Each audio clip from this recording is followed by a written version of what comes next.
আসসালামু আলাইকুম ভিউয়ার্স, কেমন আছেন সবাই? আশা করি ভালো আছেন। তো আপনাদের মাঝে একটা প্যানেল বোর্ড নিয়ে এসেছি। তো প্যানেলের নাম হলো, আপনারা দেখতে পাচ্ছেন তো লেখা আছে প্যানেল বোর্ডের নাম AMC001। আগেও লেখা আছে, এটা রিয়ার সাইড। তো আমরা কীভাবে ওয়ারিং করছি সেটা আপনাদের দেখাবো। দেখতে পাচ্ছেন উপরে গ্রাউন্ডিং ওয়্যার রয়েছে। গ্রাউন্ডিং ওয়্যার সাইডে যে প্লেট আসবে ওটার জন্য গ্রাউন্ডিং ওয়্যার এটা দেওয়া হয়েছে। এটার নাম্বার অলরেডি আছে, সাইড প্লেট লেখা দেখতে পাচ্ছেন। এবং এটা আপনার ডাকের মধ্য দিয়ে দেখতে পাচ্ছেন কাভার লাগানো আছে। এটা ডাকের মধ্য দিয়ে এটা সরাসরি নিচে বাসবারে চলে গেছে। দেখতে পাচ্ছেন নিচে বাসবার, এবং এখানে এমসিবিও আছে, টিভি আছে। দেখতে পাচ্ছেন নিচে বাসবারে কানেক্ট হয়েছে। ওই দেখতে পাচ্ছেন স্প্রের মাধ্যমে আমরা ওই যে মাউন্টিং প্লেট থেকে আনছি, আরও অন্য জায়গা থেকে অনেকগুলো ওয়্যার দেখতে পাচ্ছেন আমরা স্প্রের মাধ্যমে।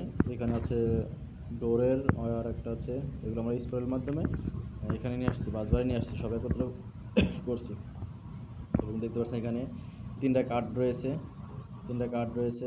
এবং ডান পাশে টিভি রয়েছে, ফিউজ টিভি, নাইফ টিভি রয়েছে। তো ড্রেসিংগুলো দেখতে পাচ্ছেন, ওয়ারিং করা হয়েছে। ড্রেসিং করা হচ্ছে কার্ড থেকে টিভি দিয়ে গেছে, ড্রেসিং দেখতে পাচ্ছেন। একটা নাম্বার দেখেন, নাম্বার EM0R20332, গ্যাস হলো RTS082তে গেছে। তো ওয়্যারটা কোথায় গেছে এখন আপনাদের দেখাবো। ওটা হলো একবারে নিচে টিভিতে গেছে। আপনার দেখতে পাচ্ছেন টিভিগুলা। তো দেখতে পাচ্ছেন ওই যে নিচেরটা